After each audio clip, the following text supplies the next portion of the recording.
오늘 우리에게 주시는 하나님의 말씀은 시편 44편 9절에서 26절입니다.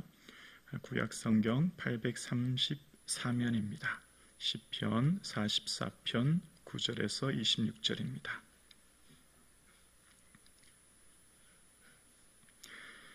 살아계신 하나님의 말씀을 함께 고백드리겠습니다. 함께요.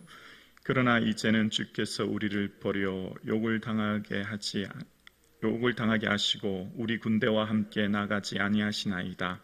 주께서 우리를 대적들에게서 돌아서게 하시니 우리를 미워하는 자가 자기를 위하여 탈취하였나이다. 주께서 우리를 잡아먹힐 양처럼 그들에게 넘겨주시고 여러 민족 중에 우리를 흩으셨나이다. 주께서 주의 백성을 헐값으로 파시며 그들을 판값으로 이익을 얻지 못하셨나이다. 주께서 우리로 하여금 이웃에게 욕을 당하게 하시니 그들이 우리를 둘러싸고 조소하고 조롱하나이다. 주께서 우리를 뭇 백성 중에 이야기거리가 되게 하시며 민족 중에서 머리 흔듦을 당하게 하셨나이다. 나의 능력이 종일 내 앞에 있으며 수치가 내 얼굴을 덮었으니 나를 비방하고 욕하는 소리 때문이요 나의 원수와 나의 복수자 때문이니이다. 이 모든 일이 우리에게 임하였으나 우리가 주를 잊지 아니하며 주의 언약을 어기지 아니하였나이다. 우리의 마음은 위축되지 아니하고 우리의 걸음도 주의 길을 떠나지 아니하였으나 주께서 우리를 승냥이의 처소에 밀어넣으시고 우리를 사망의 그늘에 덮으셨나이다. 우리가 우리 하나님의 이름을 잊어버렸거나 우리 손을 이방 신에게 향하여 폈더라면 하나님이 이를 알아내지 아니하셨으리까. 무릇 주는 마음의 비밀을 아시나이다. 우리가 종일 주를 미워하여 죽임을 당하게 되며 도살할 양같이 여김을 받았나이다. 주여 깨소서. 어찌하여 주무시나이까. 일어나시고 우리를 영원히 버리지 마소서. 어찌하여 주의 얼굴을 가리시고 우리의 고난과 압제를 잊으셨나이까. 우리의 영혼은 진토 속에 파묻히고 우리의 몸은 땅에 붙었나이다. 일어나 우리를 도우소서. 주의 인자하심으로 말미암아 우리를 구원하소서. 아멘. 새로운 하루 또 새로운 한 주간을 선물로 주신 주님께 감사와 기쁨이 풍성한 한 주간 되기를 주님의 이름으로 축복합니다. 아멘. 한 나라의 역사를 보든 한 개인의 삶을 보든 100% 완벽한 축복만 있는 역사는 없습니다. 이스라엘의 역사를 보면 하나님의 부름을 받은 아브라함으로부터 갈대아 우르 땅에서 부름받은 아브라함이 가나안 땅에 와서 이후 애굽 땅에서의 압제 그리고 다시 모세를 통한 가나안 땅을 얻은 후에 그들은 그토록 원하던 가나안 땅에서 다시금 쫓겨나 이방 바벨론으로 흩어져 포로 생활을 해야 했고 그 후에 다시 고향 예루살렘으로 돌아오는 역사를 봅니다. 뿐만 아니라 믿음의 선배들의 삶을 한 명 한 명 살펴보면 동일합니다. 100% 완벽한 축복, 형통, 고난 없는 인생은 아무도 없습니다. 아브라함부터 시작된 믿음의 선배들의 역사를 보면 한결같이 그들의 삶 가운데 드러나는 고난과 슬픔의 역사에 있던 것을 봅니다. 마치 인생의 역사의 굴곡을 보면 언제나 그들의 삶 가운데 축복과 고난이 늘 겹쳐오는 것을 보는데요. 오늘 본문이 그것을 말해줍니다. 오늘 본문의 시작을 이렇게 이야기하죠. 그러나 이제는 이라는 표현이 나와요. 그러나 이제는 이라는 말은 앞에 9절까지 그러니까 8절까지의 내용과 좀 다른 내용을 말하기 위해서 그러나를 쓰고 있는데요. 그 앞절의 1절에서 8절까지의 내용은 놀라운 은혜를 고백하는 내용입니다. 그러니까 앞전에 있었던 내용은 하나님께서 우리 민족을 가나안 땅에서 살아 뿌리박혀 살게 하셨고 우리를 기뻐하셨고 우리에게 은혜 주셨습니다 라는 내용이 나옵니다. 그러면서 바로 앞절 8절에는 후반절에 이런 얘기를 해요. 우리는 하나님의 이름에 영원히 감사하리다. 너무 감사한 거예요. 하나님 앞에 감사할 거리가 너무 많아서 이것으로 인하여 우리는 영원히 감사할 것입니다. 그렇게 고백하거든요. 그런데 웬일입니까? 그런 축복, 영광, 은혜만이 있는 역사가 아니라 오늘 고백하는 고라 자손의 시에서 그러나 이제는 이라고 시작하며 엄청난 고난, 상상할 수 없는 엄청난 어려움이 닥치기 시작합니다.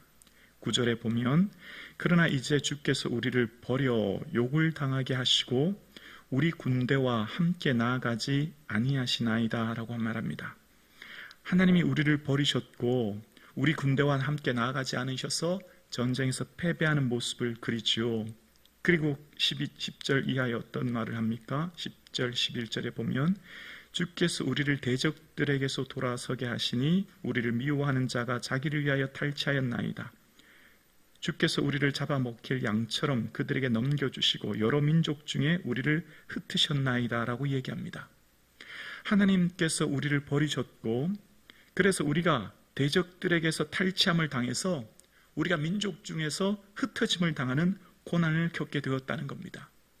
그러면서 12절 이하에 보면 우리가 헐값으로 팔렸고요. 13절에 보면 조롱과 조소를 받게 되었고요. 14절에 보면 이야기거리가 되고 민족 중에서 머리 흔듦을 당했다는 겁니다. 사람들이 우리를 보고 혀를 차고 머리를 흔들며 손가락질하며 이야기거리하며 야, 하나님을 믿는다는 백성이 저러냐? 하나님이 살아계시면 어떻게 저렇게 살 수 있느냐? 머리를 흔들며 조소한다는 겁니다. 그래서 수치를 겪게 된다는 거예요. 능욕을 15절 이하의 능욕과 수치를 당하게 되고 그 비방으로 인하여서 고통의 시간을 겪게 되었다는 것을 이야기합니다. 여러분, 우리의 인생이 어떻습니까? 오늘 여기까지 달려오신 우리의 삶 가운데 늘 기쁨과 즐거움과 은혜와 영광만 있으시던가요? 그렇지 않죠. 고난과 어려움이 있었던 것을 고백합니다. 이게 우리의 솔직한 고백이에요. 그러면서 오늘 본문을 묵상하면 지금까지 아주 중요한 관점 하나가 나와요. 모든 사람은 고난을 닥칩니다. 우리 예수 믿는 사람도 고난이 오죠. 믿든 믿지 않든. 오늘 본문의 이 시편의 고라 자손이 고백하는 아주 중요한 관점 하나가 지금 내가 이방 민족으로부터 고난을 당합니다. 그리고 원수로부터 고난을 당해요. 그럼 그 고난의 원인을 누구에게 돌리냐면 저 바벨론, 저 아수르, 저 모압이라고 하면서 그 민족을 대상으로 악한 마음을 품고 복수의 마음을 품거나 혹은 원수, 그놈, 그 사람, 그를 통해서 내가 고통받는다고 그 사람을 향해 공격하고 복수의 마음을 품는 게 아니라 오늘 읽었던 본문을 다시 한번 보면 주께서라는 말씀을 반복합니다. 자, 9절 다시 볼까요? 그러나 이제는 주께서라고 표현합니다.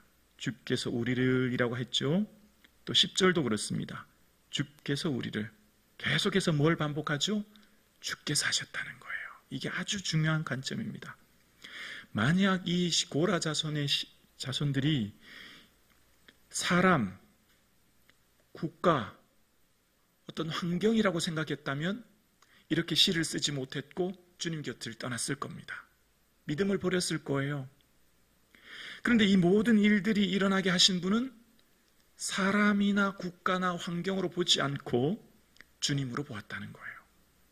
하나님으로 보았다는 겁니다. 그래서 지금 이 시편 기자는 하나님 앞에 고통을 토로하고 있어요. 사람이나 환경이 아니라 국가가 아니라 주님으로부터 말미암았음을 고백하기에 그래서 주님께 더 매달리는 거예요. 그래서 주님 앞에 나온 거예요. 그래서 주님으로부터 다시금 내 삶을 하나님 은혜를 구하기 시작하는 겁니다. 그래서 17절 이하에 보면 하나님 나는 하나님 언약 떠나지 않았고요. 주의 길을 떠나지 않았습니다. 하나님 앞에 나의 삶을 다시금 하소연하는 거예요. 하나님 나 아시잖아요. 내가 주를 위해 얼마나 헌신하고 희생하고 주를 위해 살기로 그 길을 따라가기 위해 애썼는지 아시잖아요. 그런데 하나님 나를 승냥이의 처소에 밀어놓으시고 사망의 그늘로 덮으시니 어떻게 된 일입니까? 하나님 앞에 내 마음을 하소연하는 겁니다.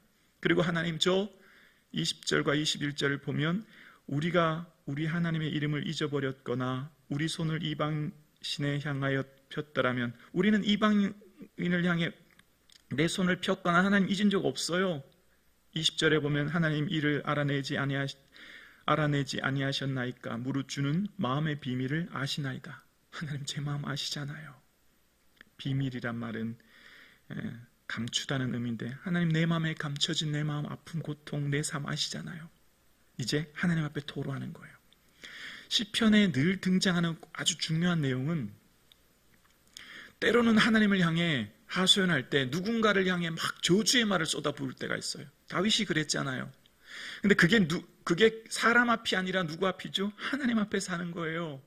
하나님 앞에서의 그 고백이 결국은 기도가 되는 겁니다. 여러분, 억울하고 원통하고 분하고 힘들고 고통스러울 때 주님 앞에 나올 수 있기를 주 이름으로 축원합니다. 주님 앞에 다 쏟아놓는 거예요. 내 마음 아시잖아요. 하나님 앞에 고백하는 거예요. 이게 오늘 시편이 우리에게 말씀하는 겁니다. 주께서라는 표현이에요. 이 모든 것들, 하나님 내가 당한 이 고난, 민족으로부터 원수로부터 당한 이 모든 고난 하나님 아시잖아요. 주님으로부터 왔으니 이제 그럼 어떻게 해야 되죠? 내가 그 사람을 상대로, 그 국가를 상대로, 그 환경을 상대로 대적하거나 힘을 내거나 어떤 일을 하려고 계획하지 않아요. 하나님으로 왔으니 문제의 해결은 하나님께 있어요. 그래서 하나님께 고백합니다. 23절에 보면 주여 깨소서 어찌하여 주무시나이까 일어나시고 우리를 영원히 버리지 마소서. 24절이요 어찌하여 주의 얼굴을 가리시고 우리를 고난과 압제를 잊으시나이까 우리 영혼은 진토에 파묻히고 우리 몸은 땅에 붙었나이다. 25절 함께요. 일어나 우리를 도우소서 주의 인자하심으로 말미암아 우리를 구원하소서. 아멘. 오직 하나님만이 모든 문제와 고난을 해결해 주실 줄로 믿습니다. 하나님의 도우심이 됩니다. 주님만이 우리의 참된 도움이에요. 여러분, 인생을 오래 사신 우리 신앙의 선배님이시잖아요. 여기 새벽 예배 드리신 우리 성도님들은 어떻습니까? 한결같이 변함없는 사람 인생 잘 없을걸요. 늘 이 사람은 그럴 줄 알았는데 변하고 인생이 다 그렇잖아요. 저 사람만은 정말 내 마음 알아줄 줄 알았는데 생각했는데 오히려 그 사람이 내게 더 큰 상처를 주고 그게 인생 아니던가요? 이 세상에는 정말 변하지 않은 인생은 아무도 없습니다. 주님만 의지할 수 있기를 주 이름으로 축원합니다. 주님께 하소연하고 주님께 울부짖고 주님께 내 마음 쏟아놓고 오직 내 모든 문제의 해결, 내 모든 기도의 응답, 내 인생의 고난의 참된 해결자는 주님이신 것을 고백하며 주만 바라볼 수 있기를 주 이름으로 축원합니다. 사순절 17번째 날입니다. 예수님도 그러셨던 것처럼 예수님도 억울하고 힘들고 고난당했던 것처럼 도살날 어린 양처럼 끌려가셨으나 침묵하고 주님 말씀 없으셨던 주님처럼 우리도 그저 사람 앞에서는 침묵하고 하나님 앞에서는 내 마음 쏟아놓을 수 있는 사순절 17째 날 되기를 주님의 이름으로 축원합니다.